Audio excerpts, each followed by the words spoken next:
Pemirsa, berdasarkan hasil hitung cepat, calon Presiden Donald Trump berhasil memenangkan Pilpres 2024 Amerika Serikat dari pesaingnya Kamala Harris. Lalu apa dampak terpilihnya Trump sebagai Presiden Amerika Serikat dengan ekonomi global? Kita akan membahasnya dengan Kepala Departemen Ekonomi Center for Strategic and International Studies, Yose Rizal Damuri. Selamat pagi, Pak Yose. Pagi, Pak Yose. Pak Yose, Trump menang melawan Harris berdasarkan hasil perhitungan kemarin dari sisi ekonomi global. Apa yang perlu diantisipasi oleh Indonesia? Ya, tentunya cukup banyak ya, apalagi kita sudah mengetahui pada periode pertama Trump itu dia menggunakan instrumen bea masuk tarif untuk mengurangi tekanan pada defisit neraca berjalan Amerika Serikat. Dan ini sudah memang mempunyai dampak yang cukup besar juga, apalagi dia ingin mengekskalasi penggunaan bea masuk tadi tidak hanya kepada Tiongkok, tetapi juga kepada negara-negara lain secara keseluruhan untuk akan menaikkan tarif misalnya hingga 10-20% untuk seluruh negara-negara partner Amerika Serikat. Ini tentunya akan berdampak sekali kepada pertama tentunya kepada perdagangan antara Indonesia dengan Amerika Serikat sendiri. Lalu juga ada dampak-dampak turunannya di mana kemudian misalnya ekspor Indonesia kepada negara-negara lain itu akan menjadi lebih bermasalah ya.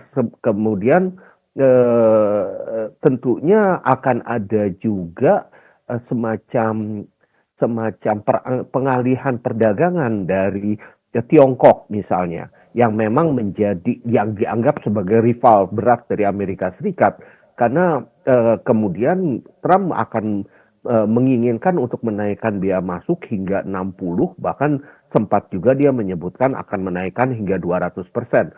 Tentunya ini akan menyebabkan pengalihan perdagangan dari Tiongkok sendiri ke negara-negara lainnya, termasuk juga ke Indonesia. Nah, ini baru dari satu sisi perdagangan saja. Ada sisi-sisi lain juga, misalnya kebijakan domestik dari Amerika Serikat, yang kebijakan ekonomi domestik mereka yang akan diterapkan, yang juga bisa menyebabkan instabilitas kepada perekonomian dunia, perekonomian global ini. Contohnya adalah bagaimana Trump menginginkan adanya penurunan pajak yang lebih jauh lagi dibandingkan dengan yang dia jalankan pada periode pertama dia. Dan hal tersebut mungkin akan menyebabkan instabilitas di dalam perekonomian global, karena pada saat ini pun juga kita masih menghadapi berbagai ketidakpastian di dalam perekonomian dunia, baik itu yang asalnya dari pemulihan ekonomi dari COVID, dari pandemi sebelumnya, ataupun juga disebabkan karena ketidakpastian geopolitik yang saat ini meningkat terus. Nah, hal-hal seperti ini tentunya menyebabkan ketidakpastian itu jadi meningkat, dan itu akan berpengaruh kepada perekonomian global, serta tentunya akan berpengaruh juga kepada perekonomian Indonesia. Pak Yose, Trump cukup keras dengan Tiongkok selama ini, sementara kita Indonesia ini merupakan mitra dagang Tiongkok, utamanya juga di sektor energi batubara. Dengan potensi kenaikan tarif yang akan diberlakukan Trump ini, dampak bagi Indonesia akan seperti apa nantinya? Ya, tadi juga sudah saya singgung bahwa ada beberapa dampak-dampak turunan ya di dalam perdagangan ini, karena misalnya Indonesia juga banyak mensuplai berbagai material-material, entah itu material yang sifatnya material mentah ataupun material yang sifatnya part dan komponen kepada ekspor Tiongkok ke Amerika di dalam proses produksinya. Jadi ini tentunya akan berpengaruh kepada ekspor Indonesia itu sendiri. Permintaan yang turun dari Amerika Serikat atau permintaan yang turun dari manapun akan berpengaruh secara tidak langsung ke dalam supply chain tersebut. Nah, yang lainnya adalah bagaimana kemudian ekspor dari ekspor dari Tiongkok yang tidak bisa masuk ke Amerika Serikat mungkin akan dialihkan ke negara-negara lainnya, ya, termasuk juga Indonesia. Kita lihat bagaimana pada tahun 2023 saja ekspor Tiongkok ke Amerika Serikat itu mencapai lebih dari 250 juta US dollar. Dan itu tentunya akan perlu dialihkan ke tempat-tempat lainnya kalau tidak bisa lagi dijual ke ke Amerika Serikat, ya, atau demand-nya turun dari sana. Nah, ini tentu apalagi mengingat pada saat ini overcapacity itu ada, memang Tiongkok mengalami overcapacity dan itu akan menyebabkan Tiongkok menurunkan harganya, harga-harga barangnya, melakukan dumping mungkin ya kepada negara-negara lain, termasuk juga Indonesia. Jadi kita juga akan melihat berbagai hal-hal tersebut yang merupakan dampak turunan dari berbagai kebijakan-kebijakan dari Trump sendiri. Ya, Pak Yose, Trump memang mengatakan akan mempersulit perdagangan dengan siapapun yang mengecilkan nilai tukar mata uang Amerika Serikat. Nah, bagaimana Indonesia harus menempatkan diri khususnya dalam pengambilan kebijakan ekonomi Indonesia? Ya, memang selama ini juga Trump itu selalu mempunyai pandangan yang negatif ya terhadap perdagangan. Dan waktu periode pertamanya Indonesia juga dimasuk di dalam watch list-nya Trump administration waktu itu karena surplus kita cukup besar juga dengan Amerika Serikat ini.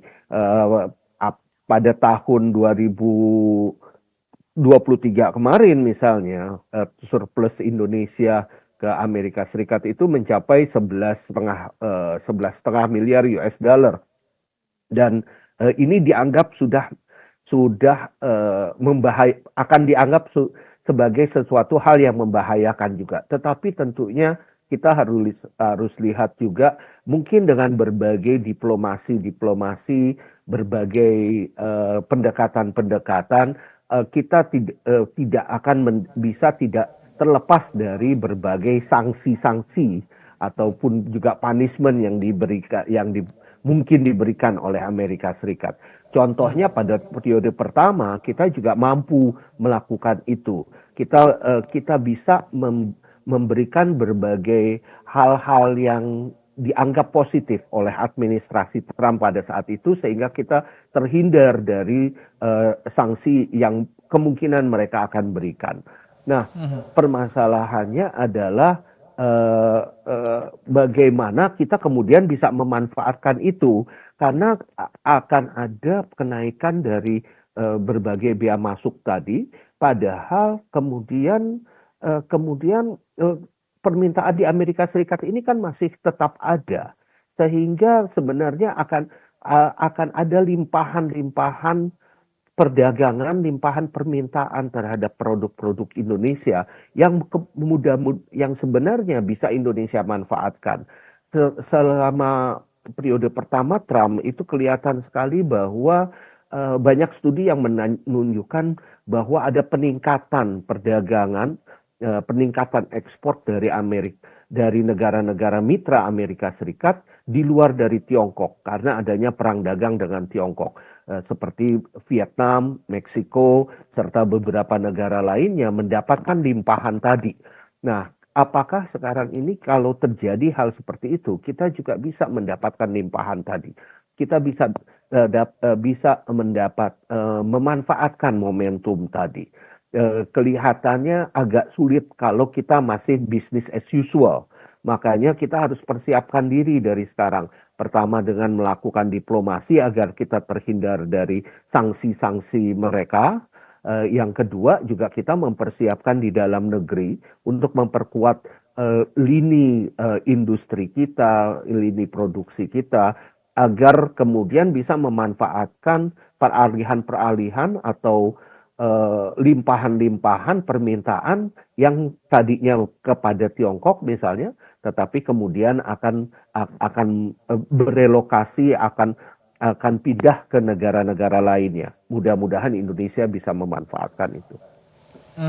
Pak Yose, bicara soal momentum, pada pekan depan pun sebenarnya Presiden Prabowo Subianto juga akan berkunjung ke sejumlah negara termasuk ke Amerika Serikat. Meskipun sejauh ini agendanya adalah untuk bertemu dengan Biden. Apa sikap yang penting yang harus diambil Prabowo kepada Trump dalam pemerintahan mendatang?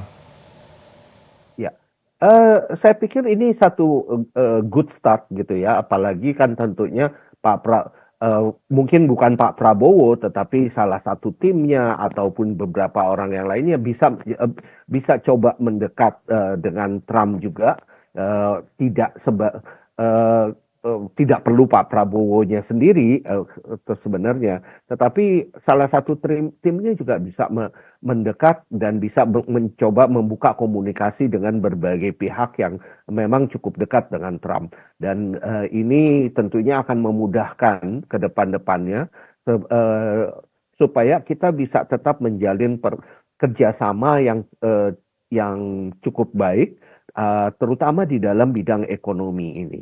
Dan menghindari berbagai kondisi-kondisi ataupun kondisi-kondisi negatifnya lah yang mungkin akan dijalankan ataupun kebijakan-kebijakan yang akan dijalankan oleh Trump ini.